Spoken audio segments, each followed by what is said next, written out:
ದಾವಣಗೆರೆ ಕಾಂಗ್ರೆಸ್ ಬಂಡಾಯಕ್ಕೆ big twist. CM ಸಿದ್ದುನ ಭೇಟಿಯಾಗಿದ್ದಕ್ಕೆ ಸಾದಿಕ್ ಪೈಲ್ವಾನ್. ದಾವಣಗೆರೆಯಲ್ಲಿ ವಾರ್ ಒನ್ ಸೈಡ್ ಆಗೋಯ್ತಾ? ಎರಡು ಕ್ಷೇತ್ರಗಳ ಬೈ ಎಲೆಕ್ಷನ್ನಲ್ಲಿ ಬಿಜೆಪಿ ಗೆಲ್ಲೋದೆಷ್ಟು, ಕಾಂಗ್ರೆಸ್ ಗೆಲ್ಲೋದೆಷ್ಟು ಸೀಟು ಅನ್ನೋ ಕುತೂಹಲ ಗರಿಗೆದರಿದೆ. ಈ ನಡುವೆ ದಾವಣಗೆರೆಯಲ್ಲಿ ಕಾಂಗ್ರೆಸ್ಗೆ ಬಂಡಾಯದ ಬಿಸಿ ಜೋರಾಗಿ ತಟ್ಟಿದ್ದು, ಇದು ಬಿಜೆಪಿಗೆ ವರದಾನವಾಗುತ್ತೆ ಅನ್ನೋ ಮಾತುಗಳಿದ್ವು. ಆದ್ರೀಗ ಕಾಂಗ್ರೆಸ್ನ ಬಂಡಾಯ ಅಭ್ಯರ್ಥಿ ಸಾದಿಕ್ ಪೈಲ್ವಾನ್ ಸಿಎಂ ಸಿದ್ದರಾಮಯ್ಯನವರನ್ನ ಭೇಟಿಯಾಗಿರುವುದು ಭಾರಿ ಕುತೂಹಲ ಮೂಡಿಸುತ್ತಿದೆ. ಜೊತೆಗೆ ದಾವಣಗೆರೆಯಲ್ಲಿ ವಾರ್ ಒನ್ ಸೈಡ್ ಆಗೋಯ್ತಾ ಅನ್ನೋ ಅನುಮಾನವೂ ವ್ಯಕ್ತವಾಗ್ತಿದೆ. ಹಾಗಾದ್ರೆ ದಾವಣಗೆರೆ ರಣಕಣದಲ್ಲಿ ಅಸಲಿಗೆ ಏನಾಗ್ತಿದೆ ಗೊತ್ತಾ? ಅದನ್ನ ಡೀಟೇಲ್ ಆಗಿ ತೋರಿಸ್ತೀವಿ. ಆದ್ರೆ ಅದಕ್ಕಿಂತ ಮೊದಲು ಹಲೋ ಕನ್ನಡ ಯೂಟ್ಯೂಬ್ ಚಾನಲ್ ಅನ್ನು ಸಬ್ಸ್ಕ್ರೈಬ್ ಮಾಡ್ಕೊಳ್ಳಿ. ಹಾಗೇನೇ ಪಕ್ಕದಲ್ಲಿರೋ ಬೆಲ್ ಬಟನ್ ಅನ್ನು ಪ್ರೆಸ್ ಮಾಡಿ. ಈ ಸಲದ ಬೈ ಎಲೆಕ್ಷನ್ನಲ್ಲಿ ಬಾಗಲಕೋಟೆ ಮತ್ತು ದಾವಣಗೆರೆ ದಕ್ಷಿಣ ಎರಡೂ ಕ್ಷೇತ್ರಗಳಲ್ಲಿ ಕಾಂಗ್ರೆಸ್ ಕಮಾಲ್ ಮಾಡಲಿದೆ ಅನ್ನೋ ವಿಶ್ವಾಸ ಕಾಂಗ್ರೆಸ್ ನಾಯಕರಲ್ಲಿದೆ.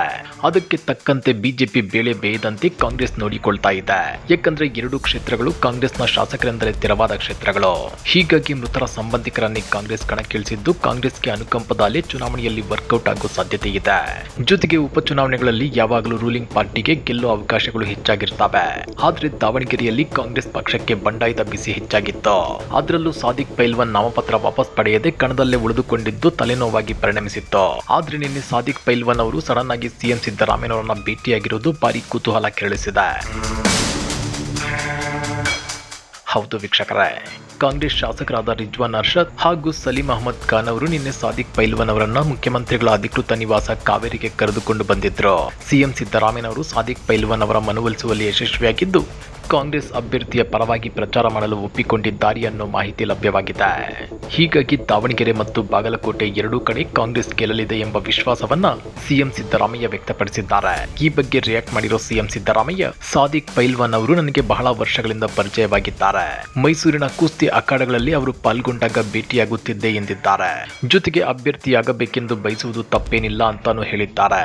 ಸಾದಿಕ್ ಪೈಲ್ವಾನ್ ಅವರು ಕಾಂಗ್ರೆಸ್ನಲ್ಲಿ ಸುಮಾರು 40 ವರ್ಷಗಳಿಂದ ಇದ್ದು ಕಾಂಗ್ರೆಸ್ ಪಕ್ಷದ ಕಟ್ಟಾಳು.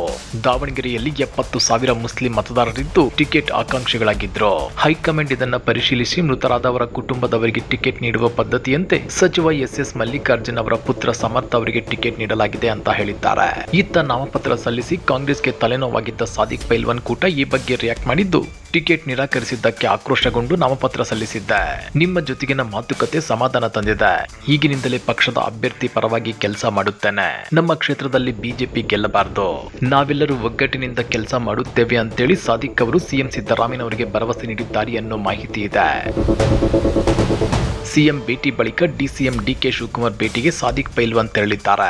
ಆ ಮೂಲಕ ದಾವಣಗೆರೆ ದಕ್ಷಿಣದಲ್ಲಿ ಕಾಂಗ್ರೆಸ್ ಬಂಡಾಯ ಶಮನವಾದಂತಾಗಿದೆ. ಹಾಗಾದ್ರೆ ದಾವಣಗೆರೆ ದಕ್ಷಿಣದಲ್ಲಿ ಕಾಂಗ್ರೆಸ್ಗೆ ವಾರ್ ಒನ್ ಸೈಡ್ ಆಗೋಯ್ತಾ?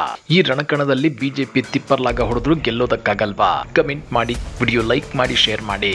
ಇಂಥ ಮತ್ತಷ್ಟು ರೋಚಕ ರಾಜಕೀಯ ಸುದ್ದಿಗಳನ್ನ ಮಿಸ್ ಮಾಡದೆ ನೋಡಬೇಕು ಅಂದ್ರೆ ಹಲೋ ಕನ್ನಡ ಯೂಟ್ಯೂಬ್ ಚಾನಲ್ ಅನ್ನ ಸಬ್ಸ್ಕ್ರೈಬ್ ಮಾಡ್ಕೊಳ್ಳಿ.